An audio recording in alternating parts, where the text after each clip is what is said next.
everyone, welcome to Filipina on the Rise. I'm Crystal Fabella, host and founder. I really hope you enjoy this episode. If you haven't already, make sure to subscribe so that you never miss out on new video content. You can find all episodes on most podcast platforms, including Apple, Spotify, Anchor, FM, and more. Thank you so much, and I hope you enjoy this episode. So what are the common questions that is being challenged here? One, is it okay if I do my own thing? Like, it's coming from like, well, we want to make our family happy. They sacrifice so much for us. Instead of thinking, oh, I'm doing something different than they want, that means that they're going to be disappointed. It's like, this is what they set you up for. Welcome to the Filipina on the Rise podcast, where I spotlight Filipino powerhouses, meaning Filipino women doing big things and making an impact. I want to highlight Filipino culture and modern-day successes and celebrate what it means to be a Filipina. This one is a special episode where we're going to focus on topics surrounding clarity, career change, and debunking the myth of the "I should have been here by now" sentiment. We'll also talk about the role that being first and second generation Filipino plays into that and cultural ties that shape taking career risks. I'm super excited for our podcast guest, Nicole Cruz. She's a life coach for first and second generation Americans. I felt Nicole was the perfect person to discuss clarity and career changes because she herself, at a high point of time in her career where she made her way to the top of the profession, realized some important things, left her role, and made a huge career change and risk. Nicole's mission is to help immigrant descendants take center stage in their lives unapologetically. Thank you so much, Nicole, for being here. Can you just say hello? Sure. Thank you so much for having me, Crystal. I'm honored to be here. Nicole, can you take us back to that time where you were at and what really kicked off that change? Sure. Yeah. It was a career that I had worked on for over a decade. So I was like a senior manager in a Fortune 5 company, which was what I thought at the time was going to be it for me. That was like going to be my career. I got my master's. So I checked all the boxes, I hit six figures. I was in the career that I thought I wanted to be in. I had checked all the boxes of what I thought would equal happiness. And once I got to that place, I realized I wasn't that happy. And it got so bad to a point where I was like, I can't keep going in this career like this. It was just, I knew I had more in me. And so I actually quit that job in 2016. And my husband and I traveled the world for about 10 months. In that time, I had pretty much stripped away any external security that I had. I had no job, I had no house, was living out of a suitcase, but I was so happy. So after that, I realized I had to do something more with my time. I wanted to serve the community. And so I just started trying like all the things. Yeah. I was like, all the things that I like to do and I was doing for free anyways was falling under the umbrella of life coach. Mm. And I resisted it for a long time because life coach doesn't sound Asian impressive. It just, I just got my master's. I just Yeah. spent $60,000 on getting this degree, and then I was going to become a life coach. I resisted it because of fear of judgment, fear that I would fail. But I just decided to jump into it and try it out. Yeah. Yeah. When did you know that it was undeniably really something that you had to do versus just, oh, that could be something fun that I'm just looking at right now? Like, where did you shift from this is what I'm meant to do and I'm going to take action into it? So actually, I had to take action in order to confirm it's what I wanted to do. Wow. Okay. And I I think I was like, oh, I can just think myself into clarity on this. Yeah. How long did that take, by the way, from like when it was planted in your head until you got to that point of certainty? Um, Yeah. so I remember, so I actually found a journal where I wrote about maybe thinking about being a life coach, probably 6 or 7 months before I actually even tried it. So I resisted it for a bit. I knew I just had to take action in order Yeah. to actually see if it's something I wanted to invest Yeah. in. Yeah, because if you don't really ever take action, you'll never know. At least if you do, you'll know to either iterate from it or nix it or, look for the next like version of. Yeah, yeah. And so what did that action look like? I reached out to people I knew who were supportive. Mm-hmm. So my friends and family, and I told them, and I was really vulnerable. I was like, "Hey, I'm really searching for what I'm meant to do. I think this might be it. I would love to offer free coaching for a few of you. And what I really want is to help you, but Yeah. then I also want you to help me by giving me feedback. Mhm. Feedback. Yeah. I've actually heard that route a lot. Whereas if you feel you're being called to do something, do it for free for a bit. Actually do the service and do it with your close family and friends or community before you try to monetize something of it, just to gain some experience or grounding in it, or to gain some kind of network around it by just doing it with what you have, what resources you have. Yeah, I think that option is really great because it takes the pressure off of you to turn it into something that you get money from. Yeah, I think exactly. that just adds an extra layer to it that if you're just exploring, may be unnecessary. So, in offering a free service, you also are really coming from a place of service. Yes, Um, exactly. yeah, rather than like, okay, well, I'm giving I'm going to you make this. money from Yeah, this. so you give Yeah. me something. It's really And it gives you the room to hone in your skills and make a few hiccups along the way. exactly. It's like, oh, I Mhm. definitely have fallen on my face with some of those free sessions where I'm like, I don't know what to ask Yeah. next. You're like, "But hey, it's free, Yeah, so" exactly. Yeah, I mean, just, looking at the testimonies, you've been sharing advice and guidance from a place of true understanding. I know that a lot of your clients are actually from the Filipino American community, a lot of young Filipinas. And we were actually talking about how that's actually such a strong niche that you found yourself in, to be able to connect on a deeper level with your clientele. Not that you don't have, and you're not helping others outside of the community, but tell me more about that and why that has been so much more meaningful. And yeah. So and it's kind of a niche that I just kind of happened upon.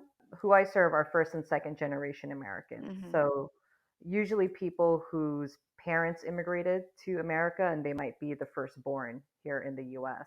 A lot of them are Filipinos. And how I look at it is kind of how can my background and experience that I have, who can I serve the most with it? Who can I serve the best with that? And it just naturally came to happen that they were Filipino Americans whose parents immigrated here.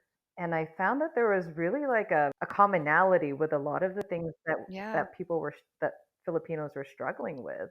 Tell us about that. I want to know Yeah. this theme that we don't talk about this, but you said you're seeing some recurring themes and questions happening within this Yeah. community.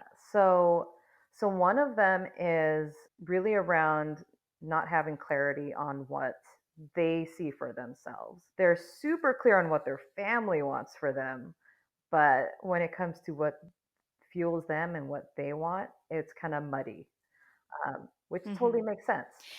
And Nicole, is the demographic, a lot of them, are they young women in maybe their early 20s, or do you see a range of So I them? would say, and it's men and women actually in their Okay, yeah. sorry, being all exclusive here. Yeah. Um, so they're usually like mid 20s to mid 30s. Yeah. Okay. So and it makes sense because they've gotten to a point where they've tried their family's vision and they're finding out like, oh, that's not really what I want. Yeah. Okay. So, what are the common places of internal struggle or questions that is being, challenged here? Yeah. So one is family obligation. So there's an internal struggle with one, is it okay if I do my own thing? Like, and will I Mm, disappoint my family if I do? Which is such a heavy weight to carry, but it's coming from like, well, we want to make our family happy. They sacrifice so much for us. mm-hmm, How can we hmm. honor their sacrifice? And Yeah. what I try to tell my clients is actually we're in a unique position that we can actually look at it as a privilege that we get to elevate our family beyond what our parents even anticipated for Mm, us. I love that. Yeah. So instead of thinking, oh, I'm doing something different than they want, that means that they're going to be disappointed. It's like, this is what they set you up for. Yeah. Yeah. Yeah. Yeah. That's true. I think a lot of us are coming from backgrounds where our families had grown up actually in the Philippines, and I don't know that I could speak for everybody, but that's very common. Was in the Philippines, had really sacrificed a lot to bring us to the United States, and really putting their whole life and their career upon giving us the Yeah. foundation to be here. And a lot of times, knowing that it prevents us from even being in the realm of creative thinking, of thinking, what can I do for myself in my career that makes me happy, and going off a traditional path and going somewhere that isn't a stable career almost feels like, what if that's betrayal to what my whole family has worked up for to bring me here? Can you explore that a little more? Yeah. I mean, and that is so real, right? Like that is Hmm. that is a tangible feeling. And what I encourage my clients to really understand is one, to understand the lens that your family is coming from. Hmm. Like you said, like they grew up in the Philippines where economic circumstances were very different, Hmm. and so they're in survival mode. Yeah. And so now being here in the US, where that's thanks to their sacrifice, that is covered, right? We have that. So Hmm. now, how do we take that and build upon it so that we are not in Yeah. survival mode and that our children aren't in survival mode, where Hmm. it's more about like thriving? Now we're in Yeah. action. Yeah, exactly. We're not Yeah. surviving, And we're enjoying, living. right? Enjoying their hard work. Yeah, no, that's true. It's like they gave all this sacrifice not so we could keep trying to survive, but so we can really take action and make a name for ourselves, for our Yeah. family, and things like And that.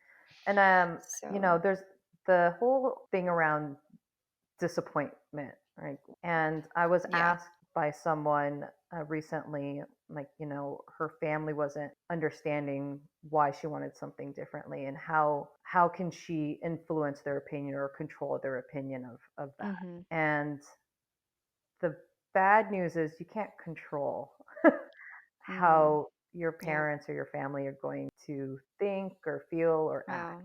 The good part of that is that they also can't control you. So you get to have Mhm. liberty on what you do also. I think that is so liberating to actually get to the point and realize you can't ultimately change their perspective, because we almost use that as a first pass, like, as I just need to get them to be on board with me and to see that this is the right thing to do for me, to Yeah, almost give me permission. Once you realize, maybe you're never really going to get that, and you just need to go knowing that, you're doing the right thing and you're not being right. Yeah, selfish. totally. And I Um, mean, that's like, oh my gosh, if I didn't get my mom's blessing on something, it was like, oh God, that means oh I'm yeah. doing something wrong.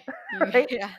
What I wanted to offer also was, while we can't control their opinions, you can control what you make their opinions mean to you and about you. Mm, So, for example, instead of thinking, oh, if they disapprove of my actions, that means that I'm doing something wrong or that I'm bad, you can make it mean that that's okay.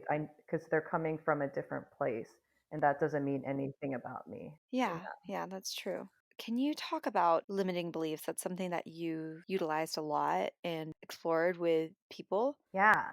So limiting beliefs, they're thoughts that we have either about ourselves or our potential. They hold us back from fulfilling our whatever our grand vision is for ourselves, right? Okay. So that can sound like self-doubt, that can sound like inner critic, that can sound like you're not good enough. But these are all thoughts that we can change. When somebody is wanting to step into a change, thinking about starting something, and those limiting beliefs come around, can you give an example of what a good qualifying thought would be, and then a limiting belief that you just need to put away? Yeah, yeah, and I think that's a good distinction, right? Because some people are like, "Well, I'm just being realistic.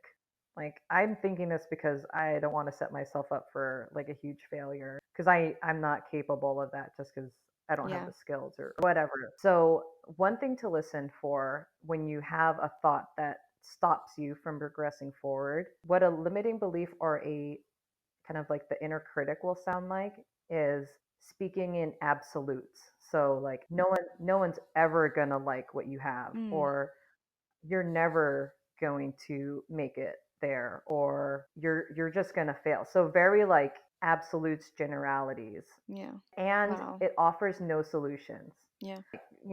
Telling you you're not good enough on all these different ways, right? However, if you're having a thought that's like, okay, I want to make this career change, and the thought comes up of, well, you don't have the skills to do that career yet. If you're having a thought that's a little more realistic and something that serves you better, it'll offer a solution. Mhm. Like, oh, okay, how can I get those skills? Mm. I Yeah. don't have those skills yet, but how can I get those Sure. skills? Yeah. Makes sense. So that's not discouraging you or stopping you. It's actually a pointing a way to a solution. What are tactics when those limiting beliefs actually start to get really drowning or paralyzing? Yeah, so the first thing I would do is get really aware of your thoughts. And that's something I coach my clients on a lot because, most of us, we operate throughout our days, throughout our lives without stopping and thinking about our thoughts. Yeah. Yeah. Um, No, you got to think so about your thoughts. It's real. It's yeah, really real. yeah, it's real. Gosh. So one is to, hear when you feel those thoughts come up, like pause and really really hear what it's saying. Mhm. One example, when I was looking to change careers, is, well, you don't have the skills for this. Mhm. Like, who are you to think you can give, that you can like impact someone's life? So really like negative, shitty stuff. And Yeah. so what I guide my clients through is a way to acknowledge the thought and to understand that that thought is not you. Mhm. It's just a thought you're having. And it's a thought that your brain has gotten really used to Used to, practicing. yeah. Or like you learn to identify with the thoughts that are coming at you, but it's Yeah, I don't know, sometimes you get used to the inner critic voice and you start listening to it when it's like that's never been you.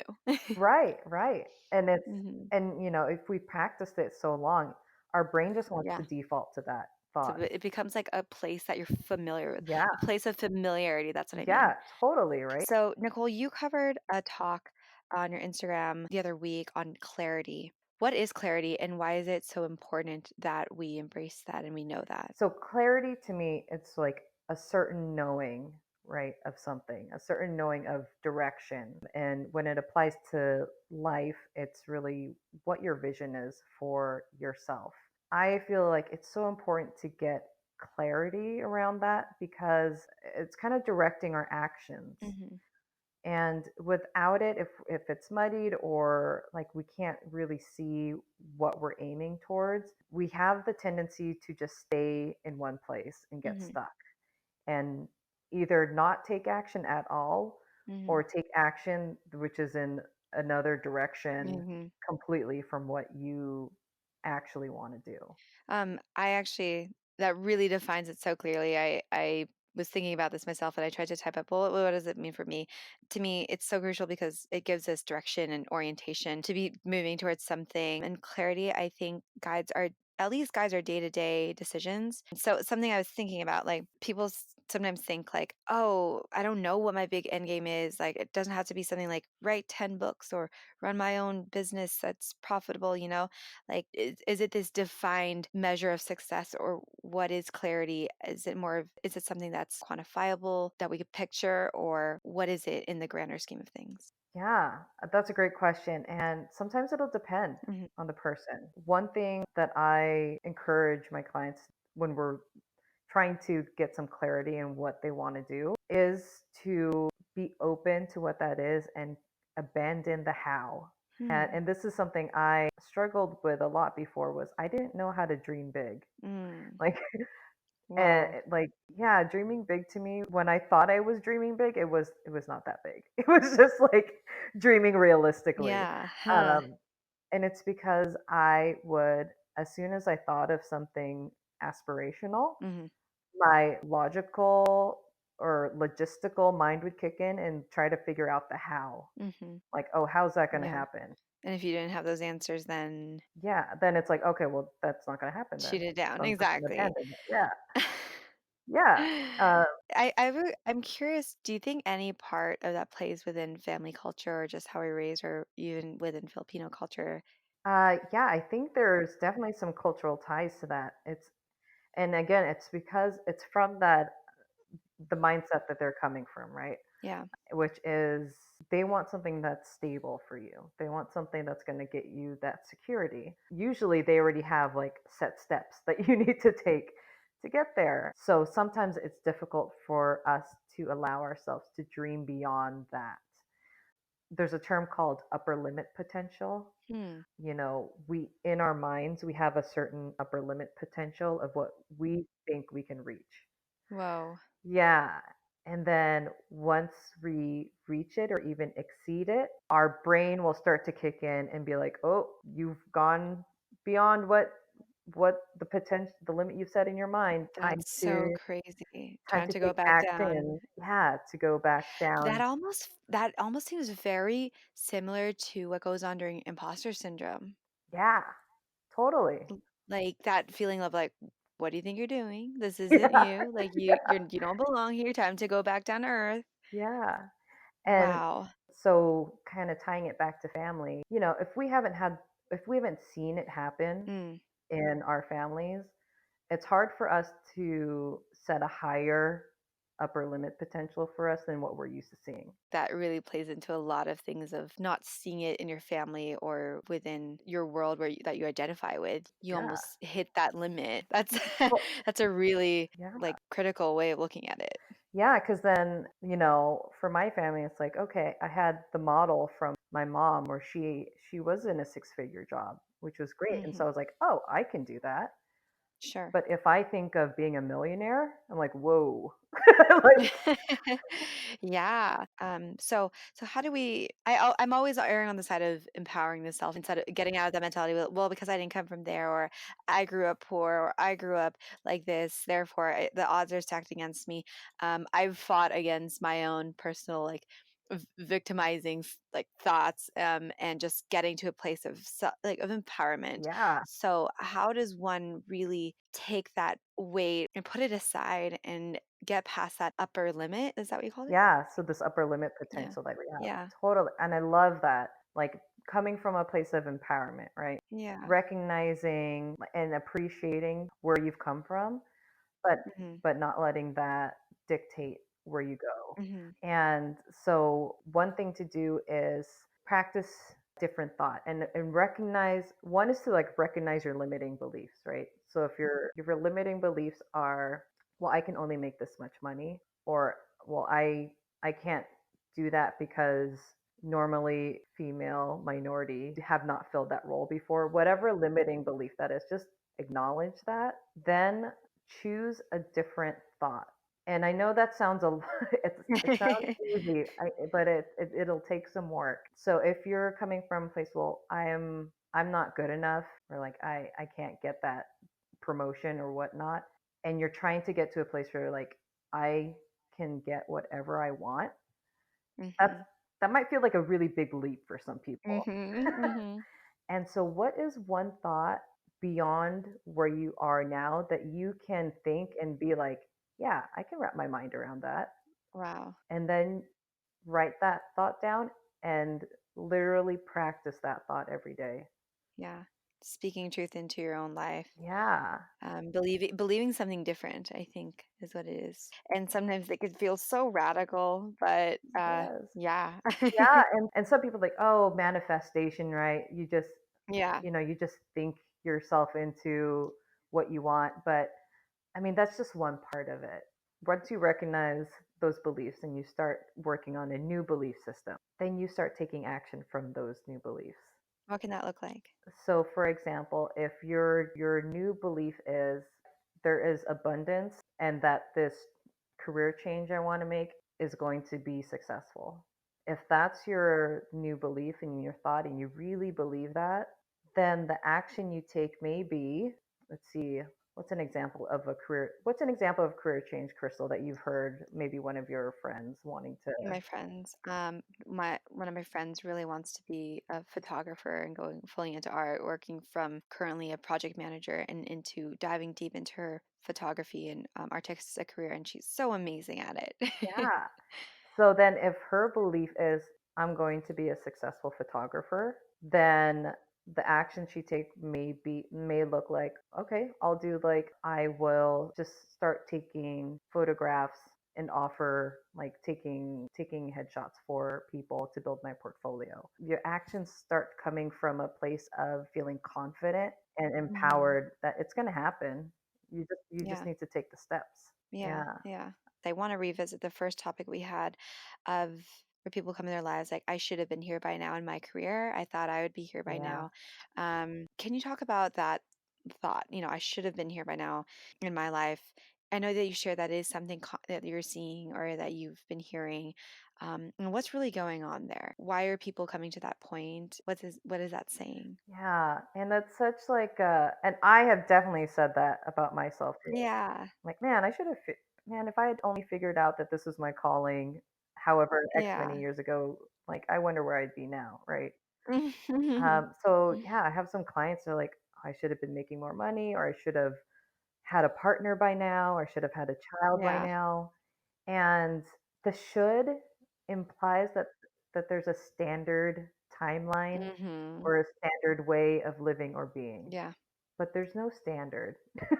Yeah. And that's a myth, right? That there's a certain way to do things in a certain timeline in which you need to hit these milestones. And I mean, Um, but it's very much glamorized. We go on social media and, our friends are getting married or a friend has reached this point and we're conditioned to think we're living in that timeline and yeah, totally.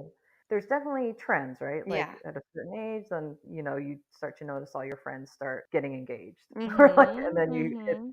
another few years, oh, they start having babies. Yeah. But if you find yourself not falling within the timeline that you are comparing yourself to others' timelines, just think to yourself, like, how is this thought of I should have been here by now? How is that serving you? Hmm. And for me, that brings up this thought of regret, which is not really a great useful emotion. Yeah. Because I think sometimes people Yeah, I'm just playing the devil's advocate because I always, yeah, feel certain ways and oh, but it's good because it's pushing me. It's stopping me from feeling settled and just being complacent in my life. It's actually a good thought to have because it's propelling me forward and preventing me from being idle. And so tell me why that recurring, response to it would be dangerous. well, I would just ask, like, what kind of emotion does that bring up? Mhm. It's almost coming from like a place of fear, Mm. like, oh, if I don't catch up or if I don't do this, then what does that mean about me? And definitely, like, I think there is a time and a place to be like, oh, yeah, my friend's kicking ass. Like, that's Yeah, awesome. And that's totally inspiring to me. exactly. But check in with yourself, like, actually, like, where's that coming from? Is it from being scared that you might be left behind, quote Mm. unquote? Or is that coming from like, oh, wow, that's really inspirational. Mhm. I'm motivated to fulfill whatever Yeah. my potential is. Because I mean, even for myself, Nicole, so often I make sure I am constantly keeping up to date with people that inspire me and keeping myself in check in that way of where I should be. But then sometimes it gets very, like, it feels really intense, like a lot of intense pressure, where you don't feel proud about where you are, you Yeah. know? Oh, um, yeah. It's so easy to do the comparison, right? hmm. Especially in the scroll. It's like, oh my gosh, you just these images shoved in your face Oh my gosh. of like where other people are. You're like, everybody's doing amazing. Yeah, yeah. But some of that's also checking in, like, yeah, you're doing amazing things too. Yeah. And it's kind of getting back to, well, what do you think about yourself? Hmm. What is your opinion of yourself?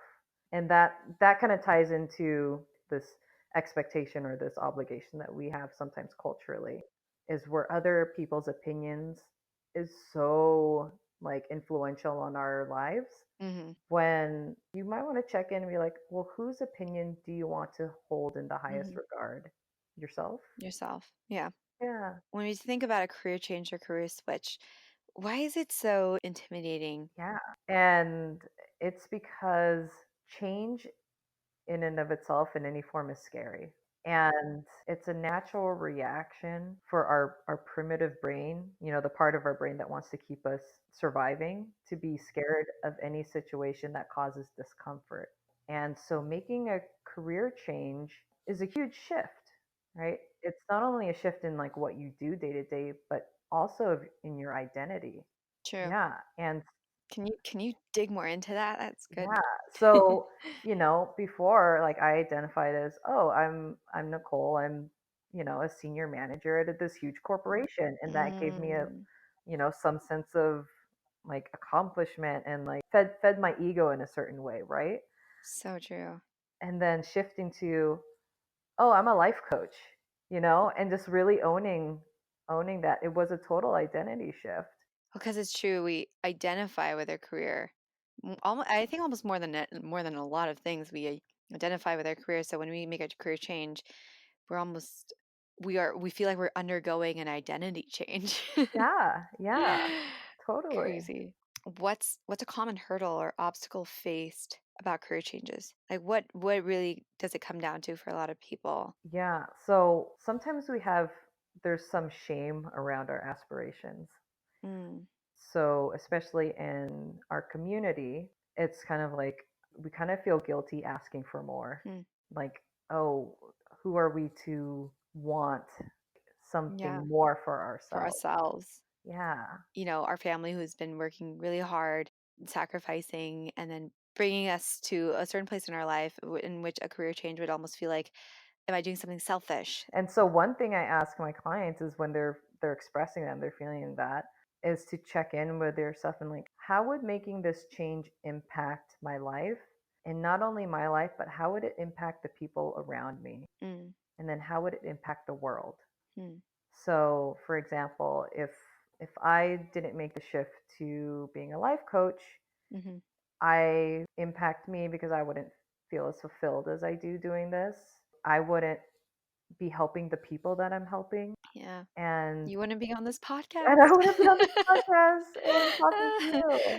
I think people are really, really afraid to fail. Yeah. And I would offer up that the worst case scenario isn't failing, is that you're missing out on your dream coming true. Yeah. Yeah. I think failure, there's this thought that with a career change and comes failure, I wasted time or I left my Yeah. job. It's so cliche, but it's like, what are you missing out on? And it's like, because then you would just stay and never have tried. I don't know. Yeah. Like, I really believe in listening to your passions. This is something I started because it just felt like something I was called to do. For example, then you felt you were really called to business and life coaching. Yeah. And so I really believe in listening to that and formulating it into a service or whether it's a profession or a hobby, because I just think everyone has their specific talent and gift that's so unique to them. When people take the risk and do it versus not doing it, like you're giving your one unique talent and passion a chance, and you're giving it a chance to serve people. Like, are you just, when it comes down to it, not even about us, it's like, are you going to choose to withhold back and not reach people in the special way you can, like, because whether or not you fail, I don't think that there's really a failure in it, and it's that you tried, and along the way, you're probably serving people in a very unique way. Oh, I love that. I Um, love that. Sorry, I kind of went on a No, tangent there, but that's and I think we just like we sometimes it gets so caught up in our head because we make it about ourselves and our failure, but it's like, wait a minute, I could do a very special thing no one on this earth yes. can, and reach other people in a way no one else can. Yes. Oh my gosh. So, Yes. My hands are up in the air. yes, If okay. you play that like, oh, I might fail and oh, people might judge me, you're just failing ahead of time. Yeah, Yeah. exactly. You're gonna come around and try to do it again. You might as well do it sooner. Yeah.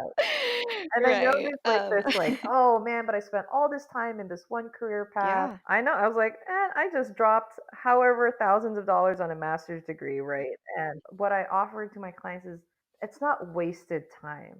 Mm, Like you can look at it like that if you choose to, but what have you learned along the way in this path to get you here? If I hadn't gone through my corporate career, I wouldn't have experienced what it's like to be a minority woman in a predominantly male company.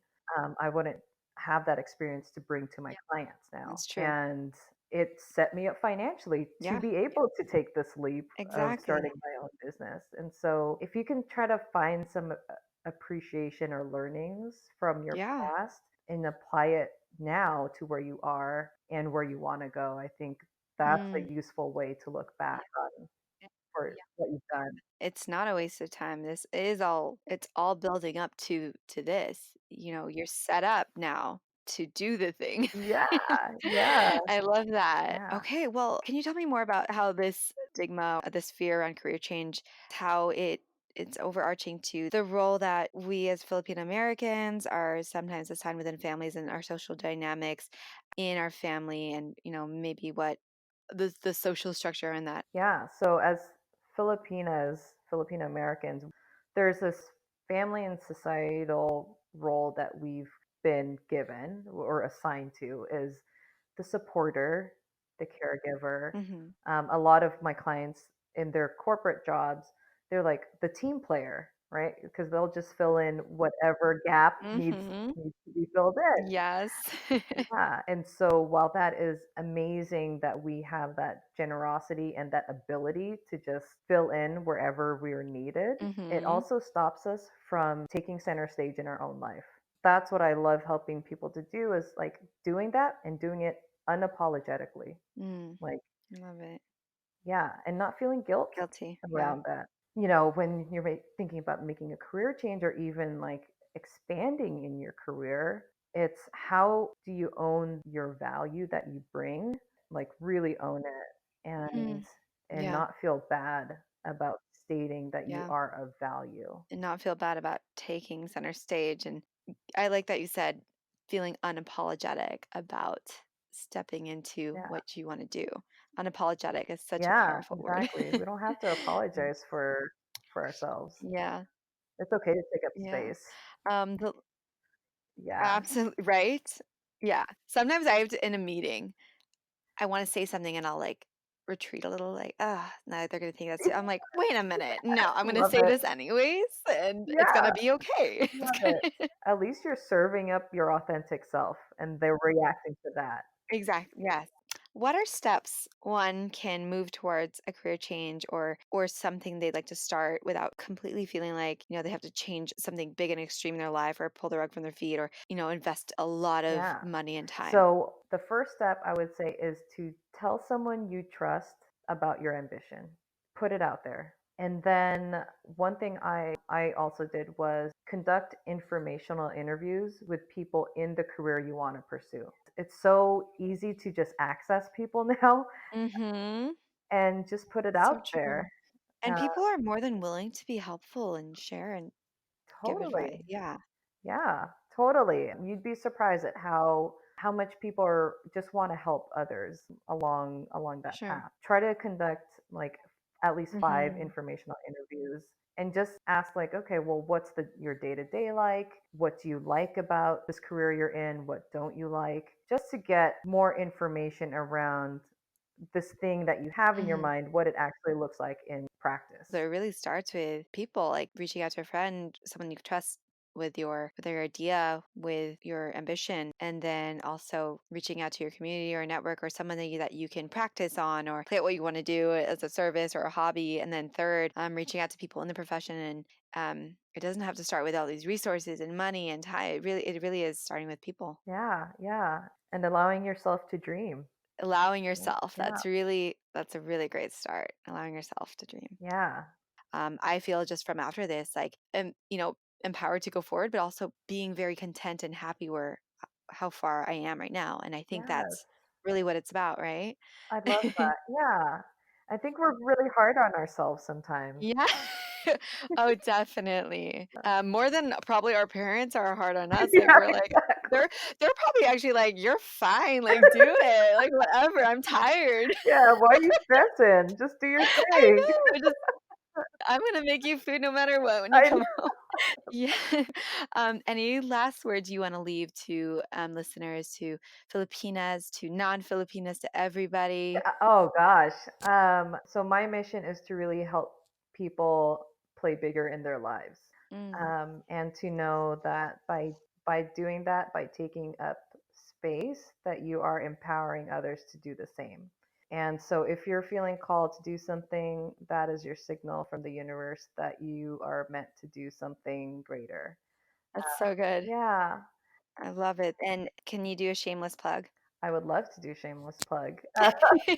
So actually, I am starting a campaign where Hmm. I want to do 30 breakthrough sessions with people in 30 days. An hour on the phone where we figure out where you are, where you want to get to, and how to get you there. Anyone who does a breakthrough session with me will be entered into a giveaway of 1 month of free coaching. Oof. Do you want your life to change or not? This is the whole package here. So if anyone's interested or even referring someone, message me on Instagram at Nicole Cruz Coaching, or you can email me at nicole@nicolecruzcoaching.com. And also, she has a beautiful website. It's really pretty, and you'll see how pretty she is. Oh, so sweet. I'll take it. I'll own it. Yes, just own it. Thank you so much for, being on this podcast and everything you've shared. Like, I thinking about it, I'm like, people just got some, like basically like a free coaching session. Thank you so much for listening. Would love if you can subscribe and or leave a review. And I can't wait to see you next time for the next Filipina on the Rise. Thanks so much for listening. I hope you enjoyed that episode. Feel free to leave a comment about what you thought. And if you haven't yet, follow on Instagram at Filipina on the Rise. I hope to see you and hear from you there. Thanks, everyone.